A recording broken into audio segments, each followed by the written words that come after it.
అమ్మా మమ్మల్ని అంటే ఏ తల్లి అయినా ఒక ఆడతల్లి ఒక స్త్రీమూర్తి బిడ్డను కనేటప్పుడు చాలా నొప్పులు పడుతుంది.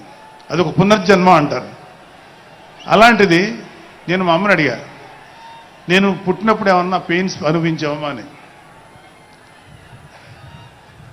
మా అమ్మ అంది, నువ్వు పుట్టినప్పుడు నేను అనుభవించినది పెయిన్స్ భూమి మీద ఆడది అనుభవించలేదు, అంత కష్టం పెట్టేవాడిని. అది మా అమ్మ చెప్పింది నా గురించి. సరే కళ్యాణబాబు ఎలాగా అన్న. గొప్ప విషయం అంటే నేను షాక్ అయ్యా. వాడు పుట్టినప్పుడు నాకు పెయిన్ అనేది కొంచెం కూడా తెలియదురా, అలాగా నాకు పెయిన్ లేకుండా పెయిన్ ఇవ్వకుండా పుట్టాడు. ఈ విషయం నేను కొంచెం షాక్ అయ్యా. అదేంటమ్మా కనీసం పెయిన్స్ ఉంటాయి కదా, ఏమోరా నాకు ఏమాత్రం పెయిన్ తెలియకుండా పుట్టాడని. పుట్టేటప్పుడు కన్న తల్లికి కూడా ఏమాత్రం నొప్పి ఇవ్వకుండా పుట్టిన పవన్ కళ్యాణ్ లాంటోడు ఈ కూటమి భాగస్వామ్యంలో ఉప ముఖ్యమంత్రిగా ఉన్న నాయకుడు ప్రజలకి ఎందుకు బాధలు రానిస్తాడు? వాళ్ళకి ఏ బాధలు కష్టాలు రాకుండా గుండెల్లో పెట్టుకొని చూసుకుంటాడు.